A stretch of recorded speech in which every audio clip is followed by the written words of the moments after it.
আসসালামু আলাইকুম আন্টি। আগের বারে বেয়াদবের জন্য সময় হলে ক্ষমা করবেন।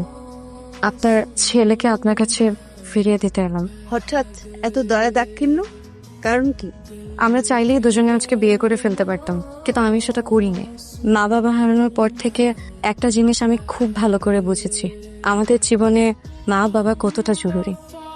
আপনার ছেলেকে আপনি ছোট থেকে এত কষ্ট করে মানুষ করেছেন, আমি কিভাবে আপনার ছেলেকে আপনার থেকে ছিনিয়ে নিই বলেন?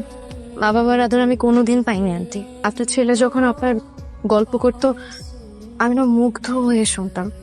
আমার শুধু মনে হতো আমার মা যদি বেঁচে থাকতো, আমাকে হয়তো এভাবেই আগলে রাখতো, ভুল করলে সংশোধন করে দিত।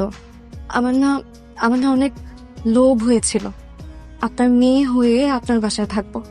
ছেলের বউ তো মেয়ে হয়ে থাকতেই পারে না আন্টি? কিন্তু আপনি তো সেটা চান না, তাই আমি আমার সাহস করিনি। মা ছাড়া থাকা যে কতটা কষ্টের এটা বুঝি বলেই আমি তমালকে এই কষ্টটা দিতে চাইনি। আজকে আমরা বিয়ে করলে তমাল হয়তো আমাকে পেতো, আমি হয়তো তমালকে পেতাম, কিন্তু তমাল তোমার মাকে হারাতো। আমি এটা কোনোদিন চাই না আন্টি। খুব ভালো লেকচার দিয়েছো, হাততালি দেওয়া উচিত ছিল। প্রতারণা করেছো তোমরা। অবশ্য তোমাকে প্রথম দিন দেখেই মনে হয়েছে যে তোমার মধ্যে সমস্যা আছে, ওই অলক্ষণের ব্যাপার স্যাপার আছে আর কি। মা, তুমি ওর সাথে এভাবে কথা বলছো কেন? তুই তুই আমার মুখের উপর কথা বলছিস? প্রথম তুই এই টোনে আমার সঙ্গে কথা বলছিস?